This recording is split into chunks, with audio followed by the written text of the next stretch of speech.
नमस्कार साथियों, PM Shri school हेतु आवेदन पोर्टल से लिए जा रहे हैं। पीएम श्री योजना में अपने स्कूल का आवेदन करने की प्रक्रिया लेकर मैं रामनिवास मेहरा आपके साथ इस वीडियो में उपस्थित हूं। साथियों, इस वीडियो में आपको मैं बिल्कुल स्टेप बाय स्टेप प्रक्रिया बताऊंगा। तो सबसे पहले मेरा आपसे निवेदन रहेगा कि यदि आप चैनल पर नए हैं तो चैनल को सब्सक्राइब अवश्य कर लीजिएगा, साथ में घंटी वाले बेल आइकन को दबाकर ऑल पर भी क्लिक कर लीजिएगा, क्योंकि आपको लगातार इसी प्रकार के महत्वपूर्ण कंटेंट इस चैनल पर मिलते रहेंगे। तो चलिए साथियों, देखते हैं संपूर्ण प्रक्रिया स्टेप बाय स्टेप। सबसे पहले आपको वीडियो को पूरा देखना है, उसके पश्चात आपको वीडियो को डिस्क्रिप्शन बॉक्स में जाना है। वहां मैंने एक डायरेक्ट लिंक उपलब्ध करवाया हुआ है, जिस पर आप जैसे ही क्लिक करेंगे आप इस तरह से पीएम श्री का जो पोर्टल है उसमें स्कूल लॉगिन से आवेदन करने हैं तो वहां पहुंच जाएंगे। जब आप वहां पहुंच जाएंगे तो यदि आप मोबाइल से वर्क कर रहे हैं तो आपको यहां ध्यान रखना है, यहां आपको ये 3 डॉट दिए हुए हैं, यहां आपको क्लिक करना है। जैसे आप यहां क्लिक करेंगे आपके सामने यहां अन्य ऑप्शन आ जाएंगे। अब आपको यहां ऑप्शन मिल जाएगा डेस्कटॉप साइट का, तो आपको इस चेकबॉक्स पर क्लिक कर लेना है। जैसे आप यहां क्लिक करेंगे आपका जो मोबाइल है आपके साथ डेस्कटॉप की तरह कार्य करने लगेगा। अब यहाँ दूसरी इंपॉर्टेंट चीज़ मैं आपको बता देता हूँ कि जो पीएम श्री का आवेदन है वो आपके सामने इंग्लिश में खुलेगा।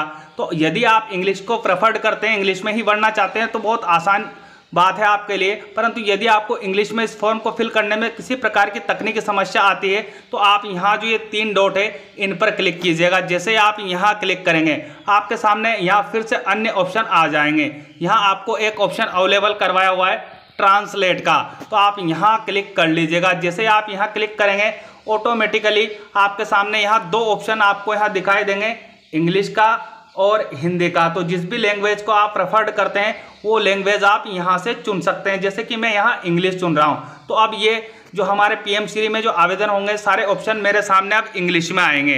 तो आप ये प्रक्रिया अपना लीजिएगा। उसके बाद आपको यहाँ जो आपके यूडाइस कोड है उनको प्रोवाइड करवाना है। आपको ध्यान रखना है 0 भी साथ में लगाना है। यदि आपके यूडाइस कोड के आगे 0 है तो आपको 0 भी लिखना है। उसके बाद यहाँ आपके जो एचएम है उनके नंबर आपको अवेलेबल करवा देने हैं। जो भी रजिस्टर नंबर उनके यूडाइस में है वो नंबर आपको यहाँ प्रोवाइड करवाने हैं। उसके बाद आपको यहाँ ऑप्शन मिलेगा आगे सेंड ओटीपी का, तो इस सेंड ओटीपी वाले ऑप्शन पर क्लिक कर लीजिएगा। हाईलाइट करके बता देता हूँ कि यहाँ आपको जो बताया जाएगा कि आपके जो ओटीपी है इस नंबर पर सेंड किए गए हैं। उसके बाद जो ओटीपी आपके आते हैं मोबाइल पर उसको आपको यहाँ एंटर कर देना है। उसके बाद आपको यहाँ एक कैप्चा कैलकुलेशन दिया हुआ है, तो आप इसको सेम टू सेम यहाँ एंटर कर दीजिएगा।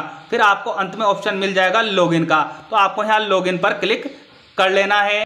अब इस तरह की इन्फॉर्मेशन आपको यहाँ शो होगी। जो भी इन्फॉर्मेशन आपने यूडाइस में फिल करी है वही आपको यहाँ शो होगी, आप इसमें चेंजेस नहीं कर पाएंगे। तो आपको इस इन्फॉर्मेशन को चेक कर लेना है। उसके बाद आपको आपके सामने यहाँ इस तरह से डिस्प्ले हो जाएगा कि पहला जो भाग है आपका सेक्शन ए है, उसमें आपको जो इन्फॉर्मेशन देनी है वो किस चीज़ की देनी है वो आपको यहाँ डिस्प्ले होगा। Infrastructure, physical facilities and school safety से संबंधित आपको यहाँ जानकारी देनी है। तो जो भी क्वेश्चन आपसे यहाँ पूछे जाते हैं उसके आपको यस और नो में आंसर देने हैं। साथियों, मैंने आपको पहले ही बता दिया है कि यदि आपको इंग्लिश में कार्य करने में दिक्कत है तो आप लैंग्वेज चेंज भी कर सकते हैं। किस तरह करेंगे वो वीडियो में आपको आगे ही प्रक्रिया बता दिया है मैंने। अब आपको यहाँ येस और नो में आंसर देते जाना है। जैसे कि यहाँ येस या नो, तो आप येस आंसर करोगे तो इनके मार्क भी आपको यहाँ सामने ही दिखाई देंगे। आप येस लिखेंगे तो इतने मार्क आपको मिलेंगे। तो ये चीज़ें आपको यहाँ इन्फॉर्मेशन जो भी आपसे मांगी जाती है वो आप इन्फॉर्मेशन यहाँ प्रोवाइड करवाते जाइएगा। फिर आपको अंत में यहाँ सेव का ऑप्शन दिखाई देगा, तो आप ये इन्फॉर्मेशन जब ऊपर दे देंगे तो इसको आपको सेव कर देना है। ऊपर आपको यहाँ ग्रीन कलर में डिस्प्ले हो जाएगा डेटा सेव सक्सेसफुली का मैसेज। तो आपको इस तरह यहाँ कार्य करना है पहले सेक्शन पर। अब इसके बाद आपको दूसरे सेक्शन पर आना है। जैसे ही आप सेक्शन यहाँ सेव करेंगे ऑटोमेटिकली पोर्टल ऐसा है कि आपके सामने सेक्शन बी लेकर आ जाएगा, और फिर भी नहीं आता है तो आप यहाँ सेक्शन बी पर भी क्लिक करके आगे जा सकते हैं। तो अब सेक्शन बी में क्या आपसे इन्फॉर्मेशन पूछी जाएगी, वो पूछी जाएगी teaching staff and capacity building से संबंधित इन्फॉर्मेशन आपको यहाँ देनी है। तो आपको यहाँ भी यस और नो में ही आंसर देने हैं, ज़्यादा कुछ करने की आवश्यकता नहीं है। आप यस और नो में आंसर देते जाइएगा। और आपको यहाँ ध्यान रखना है साथियों, प्रत्येक क्वेश्चन का आपको जवाब देना अनिवार्य है। यदि आप जवाब प्रत्येक क्वेश्चन का नहीं देंगे तो ये पेज आपका सेव नहीं होगा। हर पेज में यही नियम लागू है, आपको प्रत्येक क्वेश्चन का हाँ या नहीं में आंसर देना है। तो आप इस तरह से बी सेक्शन को भी यहाँ जो इंस्ट्रक्शन आपको दिए हैं इनको पढ़ेंगे और इसे फिल करेंगे और येस और नो में आंसर देंगे। फिर आ जाएंगे आप यहाँ नीचे की ओर, जहाँ फिर से आपको ऑप्शन मिल जाएगा सेव का। तो आप इस सेव वाले ऑप्शन पर क्लिक कर लीजिएगा, ये पेज आपके यहाँ सेव हो जाएगा। उसके बाद फिर आपको आना है नीचे की ओर, जहाँ आपको सी पार्ट आ जाएगा, आपका इस फॉर्म का सी सेक्शन आएगा, जिसमें पीएम पोषण से संबंधित जो स्कीम है हमारी पीएम पोषण की, उससे संबंधित आपसे क्वेश्चन पूछे जाएंगे। तो इसके भी आपको यस और नो में आंसर दे देने हैं। आपको पूरे क्वेश्चन अटेम्प्ट करने के बाद फिर नीचे की ओर यहाँ जैसा कि आपको दिखाई दे रहा है सेव का ऑप्शन, ऐसा सेव का ऑप्शन मिलेगा। तो इस सेव वाले ऑप्शन पर फिर से आपको क्लिक कर देना है। आपको फिर वो ऊपर शो हो जाएगा ग्रीन कलर में इन्फॉर्मेशन सेव सक्सेसफुली। तो इस तरह आपको इस पार्ट को भी फिलअप कर लेना है। अब आप आगे यहाँ पहुँच जाएंगे सेक्शन डी में। सेक्शन डी में आपको जो इन्फॉर्मेशन देनी है वो आपको यहाँ स्पष्ट बताया गया है, learning outcome, lab and pedagogy. तो आपको यहाँ भी वही करना है, येस और नो में इनके जो भी क्वेश्चन आपसे पूछे जाते हैं उनके आंसर येस और नो में देते जाना है। और फिर आना है नीचे की ओर, जहाँ आपको सेव का ऑप्शन मिल जाएगा। तो आपको यहाँ सेव पर क्लिक कर लेना है, आपकी इन्फॉर्मेशन सेव हो जाएगी। उसके बाद इसमें सेक्शन ई आएगा। इसी फॉर्म को फिल जब आप कर रहे होंगे तो आपको आगे सेक्शन ई मिलेगा। तो vocational education under national skill qualification framework से संबंधित आपसे इन्फॉर्मेशन यहाँ चाहिए जाएगी। तो आपको यहाँ भी वही करना है, येस और नो में जो भी आपके लिए लागू है वो आप यहाँ जो भी आपके हिसाब से आपको लगता है कि आपके विद्यालय के लिए लागू है वो आप येस और नो में आंसर यहाँ दे देंगे। और उसके बाद आप फिर आएंगे यहाँ नीचे की ओर, जहाँ आपको ऑप्शन मिल जाएगा वही सेव का। तो आप यहाँ सेव पर क्लिक करके इस पार्ट को भी फिलअप कर सकते हैं। उसके बाद आपको फिर आना है आगे, जहाँ आपको सेक्शन एफ मिल जाएगा। सेक्शन एफ में आपको क्या इन्फॉर्मेशन देनी है वो स्पष्ट आपको यहाँ मिल जाएगा, green initiative oblique activity by school. तो आपके जो स्कूल के ग्रीन इनिशिएटिव है, एक्टिविटी है, उससे संबंधित आपको यहाँ यस और नो में सभी क्वेश्चन के आंसर दे देने हैं। फिर आना है आपको यहाँ नीचे की ओर, जहाँ आपको जैसा कि पहले की तरह ही आपको फिर से सेव का ऑप्शन मिलेगा। तो यहाँ आप सेव पर क्लिक कर लीजिएगा। आगे इसी तरह आपके सामने जो आपका सेक्शन जी है वो आ जाएगा। तो आपको सेक्शन जी की इन्फॉर्मेशन भी यहाँ यस और नो में देते जाना है। जो भी इन्फॉर्मेशन आपसे पूछी जाती है वो मैंने पहले ही कह दिया, यदि आपका स्कूल उससे बिलोंग करता है तो आप यस में देंगे और नहीं है तो आप नो में भी आंसर दे सकते हैं। उसके बाद आपको यहाँ फिर से ऑप्शन मिल जाएगा सेव का। तो आप यहाँ सेव पर क्लिक कर लीजिएगा। अब आपको यहाँ ध्यान रखना है कि जो इस फॉर्म का आखिरी सेक्शन है वो सेक्शन एफ ही था। आपका सेक्शन एफ सेव हो चुका है। तो फिर आपको यहाँ नीचे ऑप्शन मिलेगा प्रीव्यू का। तो आप यहाँ प्रीव्यू पर क्लिक कीजिएगा। जैसे ही आप प्रीव्यू पर क्लिक करेंगे, आपने जो भी आंसर दिए हैं, कितने नंबर आपका है, किस जगह आपने नो दिया, किस जगह यस दिया, सारी इन्फॉर्मेशन आपको यहाँ शो होती रहेगी। आपके ऑब्टेन मार्क कितने हैं वो आपको यहाँ शो हो जाएंगे। इसमें आपको यहाँ नीचे की ओर जो आपके टोटल मार्क है वो भी आपको यहाँ दिखाई देंगे कि आपके टोटल आपने ऑब्टेन कितने किए, आउट ऑफ में से कितने क्वेश्चन में से जो मार्क है वो आपको यहाँ दिखाई देंगे। फिर आप आएंगे यहाँ नीचे की ओर, तो आपको यहाँ इस इन्फॉर्मेशन मिलेगी आपने कौन कौन से पार्ट को कंप्लीट कर लिया है। तो सारे पार्ट को कंप्लीट करना आपके लिए अनिवार्य है। तो आपके जो पार्ट है यहाँ सबके सामने कंप्लीटेड आपको ग्रीन कलर में लिखा मिलना चाहिए। तो आप जब ये काम कर लेंगे उसके बाद आपको टोटल ऑब्टेन मार्क भी आपके यहाँ दिखाई दे रहे हैं। आप जो पीएमसीरी में आवेदन कर रहे हैं तो इन्हीं मार्कों के आधार पर आपके स्कूल का चयन होगा। तो आपको ये मार्क भी देख लेने हैं कि कितने मार्क आपके स्कूल प्राप्त कर पा रहा है इस जो इवैल्यूएशन अपना किया जा रहा है उसमें। तो जब आप ये उक्त कार्य कर लेंगे उसके बाद आपको यहाँ नीचे मिलेंगे 4 चीज़ आपको यहाँ अपलोड करनी होगी।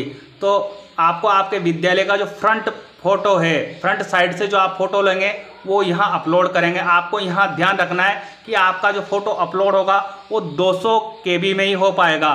तो उसके लिए आपको एक निश्चित साइज की आवश्यकता पड़ रही है। तो यदि आप मोबाइल से वर्क कर रहे हैं, आपको साइज घटाने या बढ़ाने में दिक्कत आ रही है, तो मैंने इस वीडियो के डिस्क्रिप्शन बॉक्स में एक वीडियो का लिंक अवेलेबल करवा दिया हुआ है, जिसकी सहायता लेकर आप बड़े आसानी से किसी भी फोटो की साइज रिसाइज कर सकते हैं। तो आपको रिसाइज करने में फोटो किसी प्रकार की दिक्कत है तो आप वीडियो को डिस्क्रिप्शन बॉक्स में वीडियो की सहायता ले लीजिएगा। उसके बाद आपके बैक इमेज, आपके विद्यालय के पीछे की इमेज भी आपको यहाँ अपलोड करनी होगी। उसकी साइज भी 200 KB रहेगी। उसके बाद आपको यहाँ PDF में इंफॉर्मेशन अपलोड करनी है। अगली पंचायत या लोकल बॉडी जो आपका कोई लेटर है, पत्राचार आपने किया है, वो लेटर आपको यहाँ अपलोड करना होगा। उसके बाद आपको यहाँ PDF में अगली जो इन्फॉर्मेशन अपलोड करनी होगी वो भी प्रिंसिपल कम्युनिटी लेटर जो भी है आपका, वो आप यहाँ अपलोड करेंगे। तो जब आप यहाँ अपलोड करेंगे, सबसे पहले आपको मैं अपलोड करने की प्रक्रिया बता देता हूँ कि आपको यहाँ आप सारे चीज़ें आपके मोबाइल फ़ोन में रखेंगे। उसके बाद आपको यहाँ एक टिक मिलेगा, जैसे कि आप फ्रंट इमेज अपलोड करना चाहते हैं तो आपको यहाँ एरो जैसा निशान दिखाई देगा, आप यहाँ क्लिक कीजिएगा।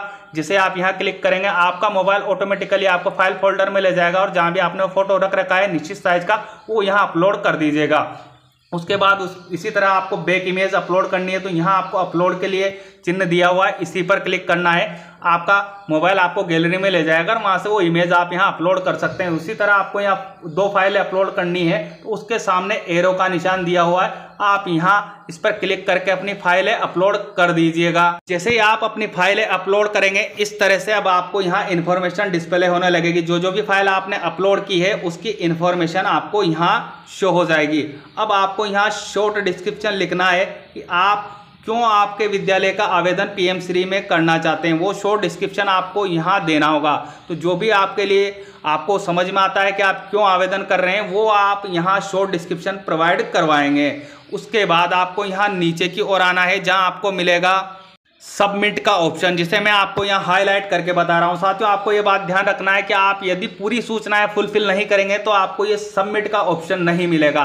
तो आपको सारी सूचनाएं जो भी मांगी गई है वो सूचनाएं फिल कर देनी है। उसके बाद ऑटोमेटिकली आपको यहाँ नीचे सबमिट का ऑप्शन मिलने लगेगा, तो आपको इस सबमिट वाले ऑप्शन पर फिर क्लिक कर लेना है। जैसे ही आप सबमिट पर क्लिक करेंगे आपके सामने इस तरह का डायलॉग बॉक्स आ जाएगा। OTP वेरिफिकेशन के लिए आपसे कहा जाएगा तो यहाँ आपको सेंड OTP का ऑप्शन मिलेगा, तो इस सेंड OTP वाले ऑप्शन पर आपको क्लिक कर देना है। उसके बाद आपके नंबर पर फिर से OTP आएगा, तो OTP आपको यहाँ प्रोवाइड करवाने के लिए अगला पेज कहेगा, तो आप यहाँ OTP प्रोवाइड करवा दीजिएगा। उसके बाद आपको यहाँ नीचे मिल जाएगा फाइनल सबमिट का ऑप्शन, तो आप यहाँ फाइनल सबमिट पर फिर क्लिक कर लीजिएगा। आपका जो PM श्री के लिए आवेदन है इस तरह बड़ी आसानी से आप मोबाइल से ही कर पाएंगे। उम्मीद है साथियों जानकारी आपको अच्छी लगेगी, और जानकारी अच्छी लगे तो हमारे अन्य साथियों तक ये जानकारी अवश्य पहुँचाइएगा और वीडियो को लाइक करके मुझे मोटिवेट अवश्य कीजिएगा। मिलते हैं इसी तरह के अहम अपडेट के साथ, तब तक के लिए जय हिंद जय भारत।